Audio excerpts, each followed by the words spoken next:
such an amazing discussion. Thank you, Dr. Quarles and Dan. My name is Jewel Johnson, and it is an honor to represent UCB and one of our ERGs entitled Black Employee Interconnecting Network Group. We're dedicated to building a more inclusive workplace here at UCB. More importantly, I'm pleased to partner with Krista Wickstead, BDO, as well as Pam Eads and Nicole Williams, and of course, Donna Finale, to present health equity throughout the life cycle. The goal of this panel discussion is to discuss clinical studies, clinical trial learnings, what has worked, and what we could do better. I would be remiss if I didn't mention again our esteemed panel. We have coming to the stage very soon Zoma Foster, our very own, who is head of strategic feasibility, the UCB research team, and she's also a member of Being. Perla Nunez, community outreach and clinical research, DE&I thought leader. Kendal Whitlock, head of digital optimization, real-world evidence, clinical trials for Walgreens Boots Alliance. And certainly last but not least, Derrick Lane, Chief Marketing Officer for BDO. And he is our moderator for today. So I'd like to welcome our panel to the stage at this time.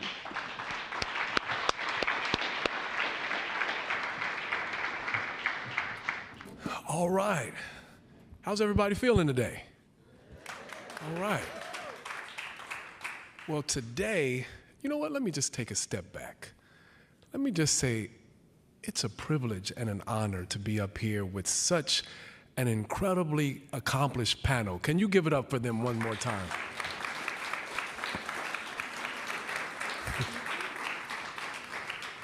So today, if anybody knows me, I'm somewhat non-traditional. So we're gonna have a discussion today. We're gonna have a discussion, we're gonna learn some things today. We're gonna talk about in depth some things that we may not have talked about before. And we hope to leave you with something inspiring today. So let's kick things off. We don't have much time. So, somebody said 2 hours, but we'll see, we'll see.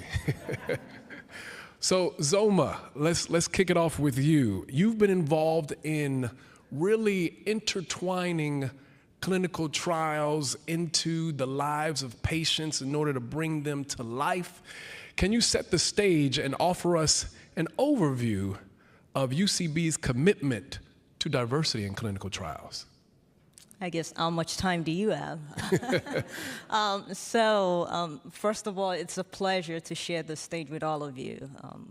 Thank you for your dedication to patients, and UCB's commitment to patients is the reason why we're here today. So UCB is committed to creating solutions for patients, improving their lives, and creating solutions holistically for all patients requires a commitment to diversity. So we are committed to ensuring that the patients that participate in our clinical trials are indeed reflective of those who will use our new medicines. So we want to ensure that there's diversity represented in the age, sex, socioeconomic status, race and ethnicity, among other dimensions of diversity in our clinical studies.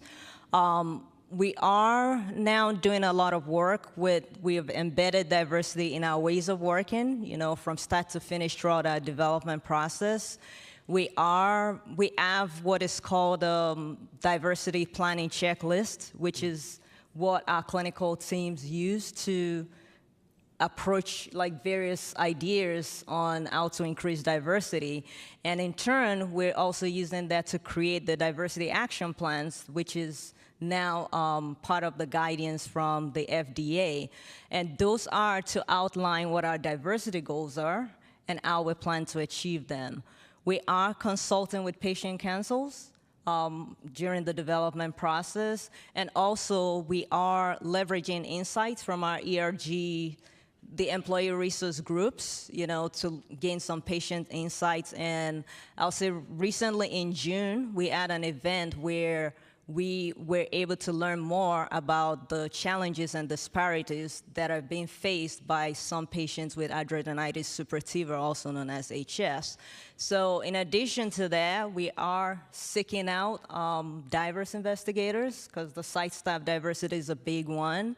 We have, I don't want to forget to mention some of the work we're doing in special populations, like the women of childbearing age, and also like our work spans the old age group, from like the very elderly to like neonates. And in terms of external collaborations, we are members of various external cross-industry global collaborations as well, where we're sharing and also learning best practices as well for UCB. And there's more to come, and we are in the process of developing what is called a Health Equity Research and Development Board, which you can think about like a community leaders advisory board. And so part of our goal is to continue to gain expertise and experience to further the work that we're doing in communities. And so that way, we continue to find ways to break down inequity barriers. And so yes, we are committed to diversity. That's why we're here today, and I'm looking forward to learning from all of you to see what I can take back for us too. Congratulations. Wow. Wow. It is amazing how many different parts, all the little intricacies work together in order to bring these clinical trials to life, in order to get the treatment to the right people. So kudos to all that you are doing. So let me just remind everyone that the title of this panel is Health Equity Throughout the Life Cycle. So Kendal, I want to kick this question off to you. You have such vast experience in clinical trial research, ensuring the success of clinical trials. Is there a life cycle to clinical trials? And when should we start? So, great question. I think that, number one, I'll take a step back before answering.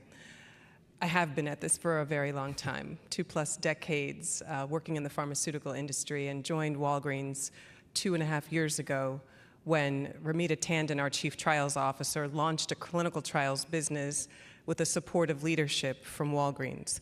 Part of what thinking was behind the Walgreens Clinical Trials Division was the fact that there are 9,000 locations in the United States, and that 78% of Americans are within 5 miles of a Walgreens. Now, that doesn't mean that we haven't all read the headlines that stores are closing and other things are impacting us in this post-pandemic period. But what we will say is that the heterogeneity of the population is proximate to where Walgreens already is. And as an established organization over 120+ years old, we have the trust of the communities that we serve. So we heard earlier on a panel about leveraging that trust, and in discussions amongst ourselves, we have to think about what is the navigation of any person in seeking advice from a healthcare provider for a condition that they have.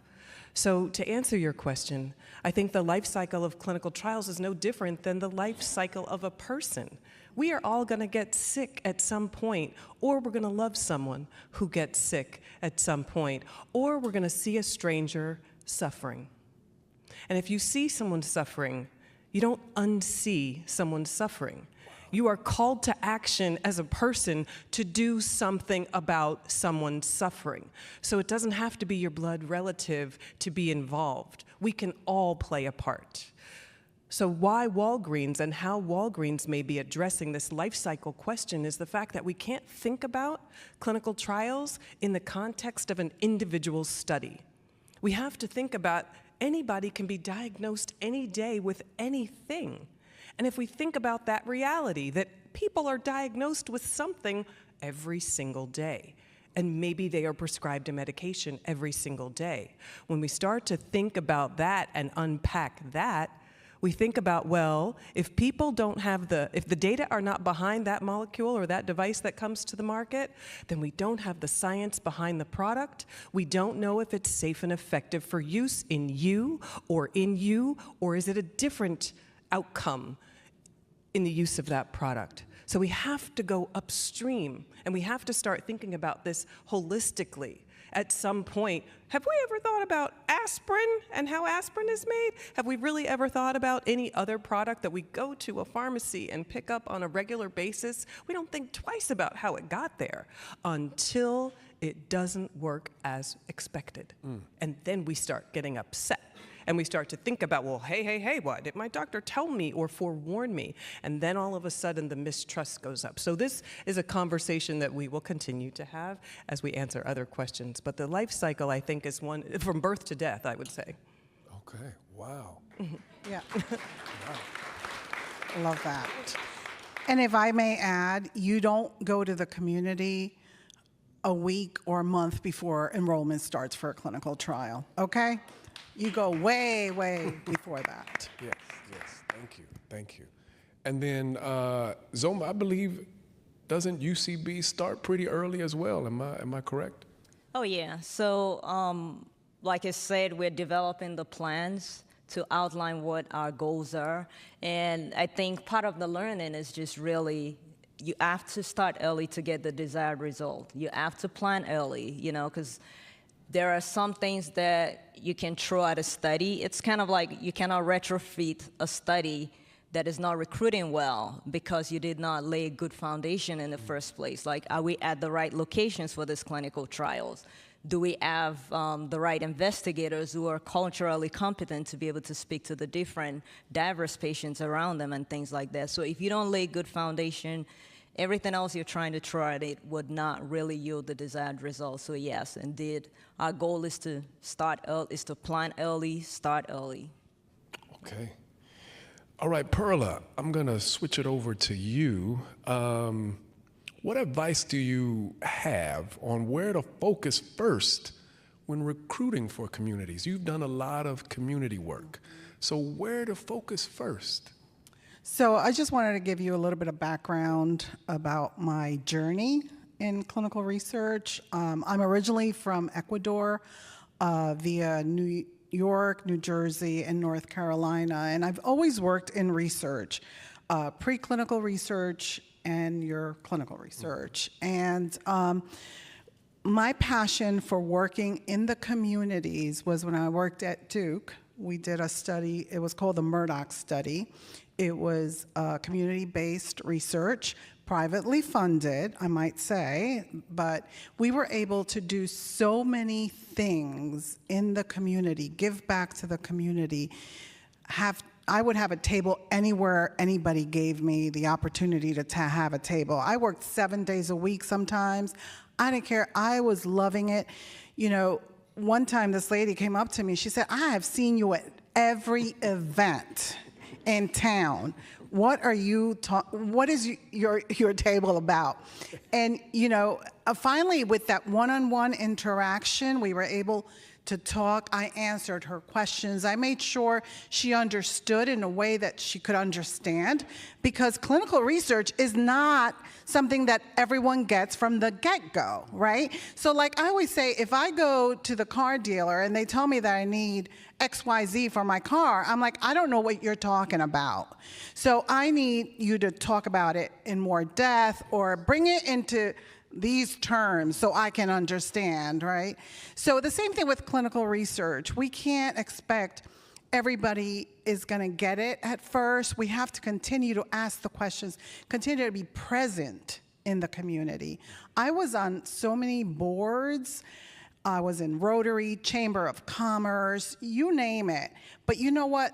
That built that transparency, that trust. And our staff, you know, we volunteered at different events. We were not just taking from the community, but giving back a lot. And, you know, we did birthday cards for participants, we did Christmas cards, we did newsletters, we did celebrations, yearly celebrations for our participants. We did a lot of making them feel like they were part of us. And that is so important. And by using those key stakeholders in the community that would open doors for us to be able to go in and just talk to people about it. I don't want you to enroll in a clinical trial because, you know, because I said, or I asked you, I want you to be able to know what your rights are, answer your questions, right? Know the myths, know the facts, just if it's right for you, then it's something you should consider. But I want you to feel comfortable about it. And then they will tell the next person, the next person, the Hispanics, the Latinos. We came up with Twitter, the original Twitter. We are el pajarito that went around. You know what I'm saying? So if they have a good experience, they will tell others about it. Amen. Sorry, I mean. No, I love it. Sorry. So Kendal, on that same vein, you know, we hear a lot of companies that talk about initially engaging in the community, but Perla talked about it a little bit, but how do we maintain that recruitment process, that conversation going in the community? Right, so let me just cut to the answer I would give to this specific question. Yeah. The first step that I take, and Dr. Quarles, I hope you'll appreciate this, the first step that I take when we have a protocol come through that we are going to bid on, because we have 3 service lines: recruitment, decentralized clinical trials, and real-world evidence are the things that one can come to Walgreens for, to hire us to do. I go to the community health needs assessment. That is a standard instrument. If there is public fund, if there's a public hospital in a community, that is an instrument that has a structure. And guess who participates in the community health needs assessment? Every organization that hospital serves. So in order to have the data, as Daniel talked about, you look at the data in the community health needs assessment because that is what the people in the community have stated and written are the needs of the community. That is the community's voice. That is the instrument for the change that they want to see. They vetted that data. That is the instrument. And then, y'all, it goes from the community health needs assessment to the community health impact plan, also a standard instrument. Start with what exists. We don't have fanciness. When we are suffering or when somebody else is suffering, there is no time for Chanel. There is no time for fancy. Mm-hmm. We have to get it now. Yes. We may not know the person, Dr. such and such. We may not be connected to them. So guess what? Go to what exists. Find out the data that supports what the problems are in the community. I will study the literature. And then I will respond to the RFP to propose to a sponsor what we think that solution will be. Now, the data science team will do the feasibility and will quantify among those 9,000 Walgreens lives, or those 9,000 locations and the 131 million lives that Walgreens serves, what number of people are eligible against your protocol using your inclusion-exclusion criteria. That is something that we generate a cohort from our 131 million people. So I'm head of digital optimization, I do my piece. A head of real-world evidence does their piece. A head of study conduct does their piece. A head of DCT and their teams all contribute to the proposed solution for whatever it is we're hired to do, but starting with the data that exists. And that includes the trust of communities that we have served for over 120 years. Amen. So, yes. So I just wanted to add, just to move things a little further, we do have some of our study sites that have well-established relationship within their communities. They do a lot of community outreach, so kudos to those sites, by the way. And I think they have earned the trust of their communities as well. So from the perspective of building trust, we can also go into communities like that, because I'm thinking of this in terms of partnership. There has to be partnership with community leaders, partnership with study site. We can go into locations like that and try to build an engagement program around those kind of sites, because we can have real conversations with them, what is the need? How can we partner with you? And partnership is not I'm coming in today and leaving tomorrow. It's more like an enduring, long-term commitment to solving a problem together. That's awesome. That's awesome. So you sort of beat me to the punch and answered my next question about just community health workers and what they need from us. Just because at BDO, you know, we've got our 26 million monthly users. Many of those folks are community health workers. If not, they're the health workers for their families. You know, they're the ones that are making decisions for their families. So this is incredible. I'm sorry, you had something? I want to answer that question. Yes, yes. So, please, what do community health workers need from us? Great question, Derrick. So one of the projects that I work on is through the FDA Office of Minority Health and Health Equity. It's called the REACH Consortium. And it's through the North Carolina Community Health Center Association in North Carolina. And one of our goals is to develop curriculum for providers at federally qualified healthcare centers to be able to bring awareness and just talk to their patients about what are clinical trials. And also, we're developing one for community health workers in English and in Espanol, because in North Carolina, many of our community health workers only speak Spanish. And, you know, I think the solution to a lot of the issues that we have in our underrepresented communities, under-supported communities, community health workers are in, because they are already trusted by those communities, you know? So, but we need to pay them more, okay? All right, yeah. And we can't expect them to be able to do it all, right? We need specialized. So that's what we're trying to do. We're trying to develop a curriculum that is going to have either CEUs or CMEs, I don't even know what it's called, but that, so that they can get like specialized, but they also need to be paid accordingly. So, yeah. Yes. No, I'm so glad you said that they can't do it all. You know, the framework for today is succeeding together. Succeeding together. So that's an incredible picture of how we can succeed together in that community. So that's great. Next question. I'm sorry, go ahead. Sorry, I don't want to forget. No. I just had this thought going through my mind as you were talking. And I think I just want to stress transparency, you know, for every interaction and the long-term commitment. People want to know, are you really invested in this relationship? Yes. And so part of what, I mean, we need them to succeed, right? As we're talking about partnerships and succeeding together. So I think we owe, you know, them transparency, like what our plans are and how long we plan to be within like communities. Yeah. Great, that's great. Yes. So can I just pick up and just as an asterisk, Mr. King brought this issue up and it essentially gets to the point of who you are. And I think, one, community health worker as a term, there are 20 terms to describe the work that is done. I mean, as I'm listening earlier, I was thinking social, sounds like social work. Well, it's hard to find in aggregate at the 5-digit zip code across the country, well, where are the community health workers on this issue or on this issue? So be forewarned. But going back to the point, we have to self-select for who we want to be. And that starts with a commitment to be involved. And I'm not intending to be long-winded, but I have a 90-year-old mother who suffers from Alzheimer's disease.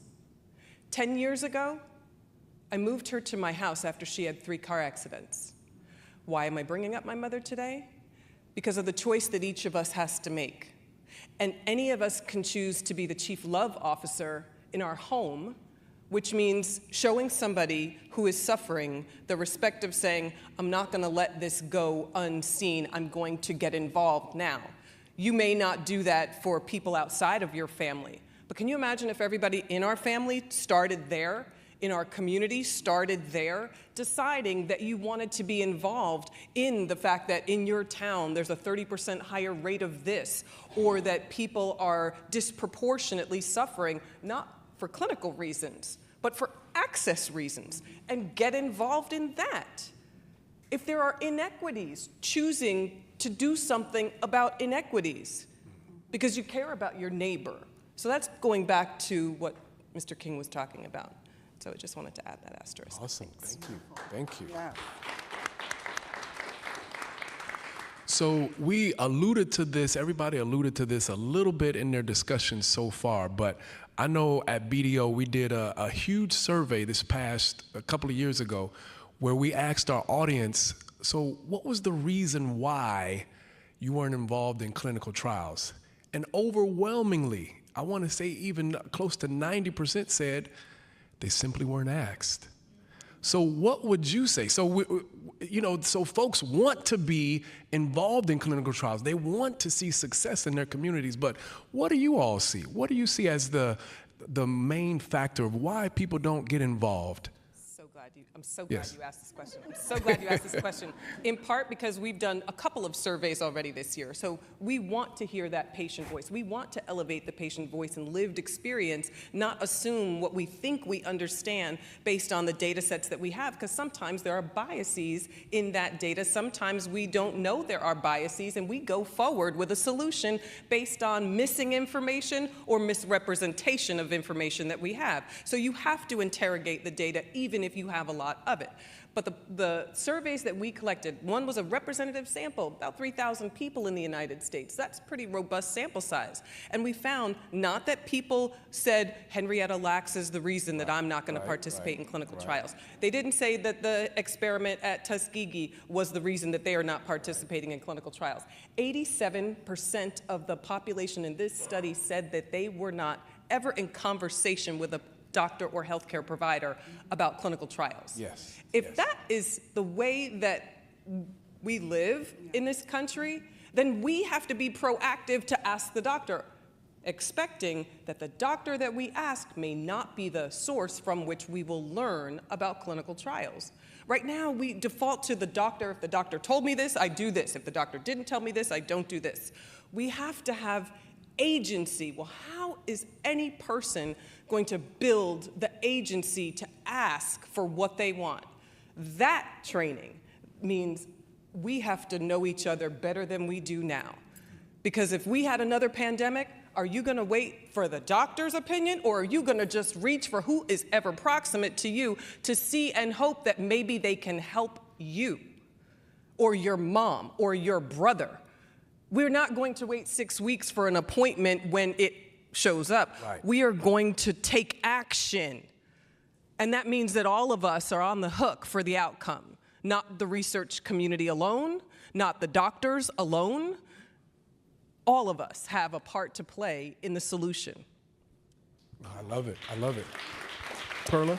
So if I may add, I think one of the things too is when we go into communities and want to bring awareness about clinical research, we need to, go with empathy and humility, and maybe people that look and talk like them, right? Like I have had a lot of people when I, get down in my Spanish and the way we talk, and this thing is, I want to bring this up. So I'm from Ecuador, but in Ecuador, many words have a total different meaning in another country.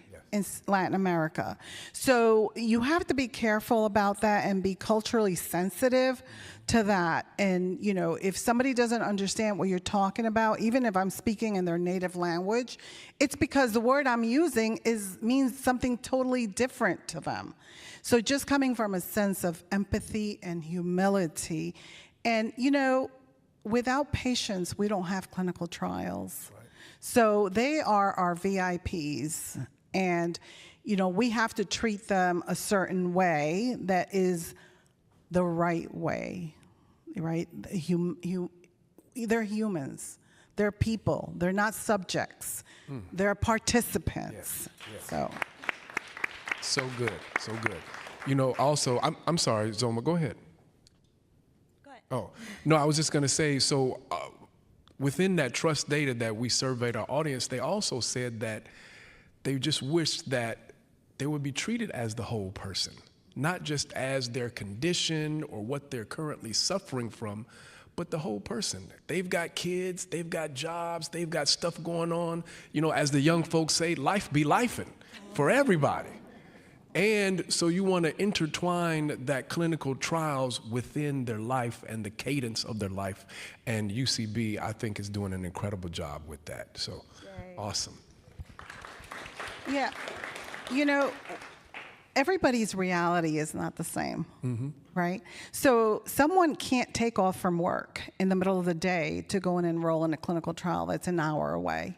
Right. They got to go to work because they got rent to pay. They got food to buy for their family. So everybody's reality is different, and we have to put ourselves in their shoes. Yes. And say, wait, maybe we need to have evening hours. Maybe we need to have weekend hours. Maybe we need to have a site that's close to where the communities live, where they are, right? Yeah. So we have to think outside the box. Yep, I love it. I would also say training and experience. A lot of us aspire to be a certain way, so we say we care about these topics, we care about diversity in clinical trials, we are interested in it, but how do we measure your interest in it?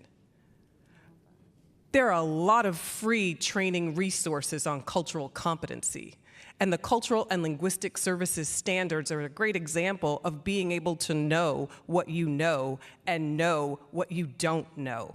Even those of us who have been interested in this for a long time are still required to train on it and know where we are on that level of proficiency in it. It's not okay to write to a sponsor and say, oh, we are committed to, that is important as a first step. But to say that we have the strength of training and understand our competencies in it is another thing altogether. So I would encourage everyone to look up where you have access to resources and ensure that if anybody is in contact with patients in what they wrote in your proposal or in the practice of the trial from start to finish, that they have training and are competent in the skill of cultural competency. This way, we reduce the offenses that we may not know we are doling on people. We may not know that somebody doesn't eat meat on certain days or in certain months or weeks of the year. We may not know that people worship this way and not this. We may not know. Well, our ignorance is not okay to them. Love that.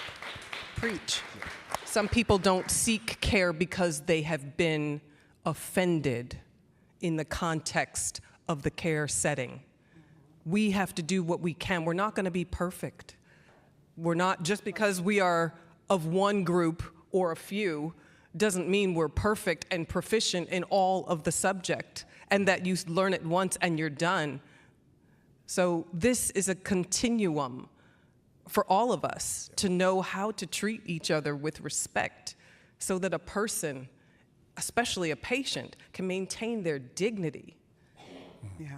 I wanted to bring an example to that. So I did focus groups in rural North Carolina with community members and asking them, what do you know about clinical trials? Well, guess what? 90% of the people do not know what clinical trials are, right? So that is more data that we will have, right? Like, I already knew what the data was going to look, but now I have it. But I did a focus group with migrant farm workers in North Carolina. And two of them said to me, well, I didn't know I was going to have to read or write. I don't know how to read and write. And I went over, I held their hand, and I said, look, if you're willing to let me read it to you, I'll write your answers, and we'll get through this today. And they were like, they got all teary-eyed, and they said, oh, my God, you are treating us better than when we go to get treated at the medical clinic. People roll their eyes, oh my God, they don't read and write. Now we gotta get this and that. It's just like how you treat people. You have to respect. And if you make a mistake, we all make mistakes, you're right. Nobody's perfect, right? Just apologize. Just apologize. All right. Awesome. Well, we're coming to a close, so I've got one final question. So the theme for today is succeeding together. Now, we can gather, we can bring the best and the brightest minds together, just like we've done today. But then what? We know that success isn't in a vacuum. So just going down the line, what is one thing that you want this audience or even the audience that's watching the stream, what do you want them to remember about today? You can start. I can start. So the world is evolving, 20 years from now, this room is gonna look different. And say maybe we'll probably be thinking about like our 23rd Health Equity Expo, or maybe we have all this figured out by then. But when it comes to creating solutions for patients, we truly need to understand the patient population we're trying to serve. We need to know who is impacted by the disease, who is impacted disproportionately, and figure out what dimension of diversity we need to cater to. But all this to say that we cannot generalize, without having enough evidence in a broad population. So we're here together today in the spirit of partnership. And so I'm gonna go back to the partnership, but there's also an individual responsibility, because I think Donna said it earlier, this is something that will take a village. We cannot fix it alone at UCB. It's not an isolated problem. But individually, whether as a patient right now or as a patient in future, or even within the industry, I think we all have a role to play. And for those of us that work in healthcare, I think we're really privileged to work in an industry where we can do life-saving or life-changing work, and doing life-changing work together is the reason why we should all continue to care about diversity and health equity. So, yeah. Thank you so much. I'm going to go next because I want Kendal to finish us off today, because I know what she's going to say, and I love it. So, a lot of companies, a lot of groups out here are here to check a box. But, we're, diversity, yes. We're checking the box. We did that newsletter. We created a position, but they don't give that position or that group the resources that they need to get that work done, and it's not sustainable. So, kudos to UCB for not just checking that box, but continuing with this great work. I appreciate it. We all appreciate it. And blackdoctors.org, thank you for allowing me to be a panelist again for this. So the work is, gosh, I've been at this for a long time, y'all. And I'm not getting any younger, so we need the younger generation to step it up, okay? And I'll hand it over to Kendal. I'm going to keep this simple and brief. The mission of Walgreens is more joy through better health. If joy is our North Star, then I would like for each of us and anybody you come in contact with to take it upon yourself to learn one thing about clinical trials. Record your message, send it to me. The reason I'm going to do that is because when I was growing up, there was a Coca-Cola commercial, and there was a song, and it was hokey, but we loved it, and we all sang the song. So can you imagine how powerful the we of all of those one things to affect change? We don't have to do it alone. It's succeeding together. It's not succeeding alone. This isn't the measure of succeeding alone. So if we each contribute that one thing, think about what it'll look like in the collective. I'll leave you with that. Thank you. Awesome. Awesome. That was a joke. Okay. Well, I want to thank this esteemed panel, and I just want to thank UCB as well. This is an excellent opportunity. While UCB, the name, gets mentioned in names of these incredible pharmaceutical companies, but today is an example where they just allowed us just to peel back the curtain a little bit, to see the why behind the what, to see the heart in what they do. And for that, I'm thankful. So thank you all, and thank you. Pass back to Jewel.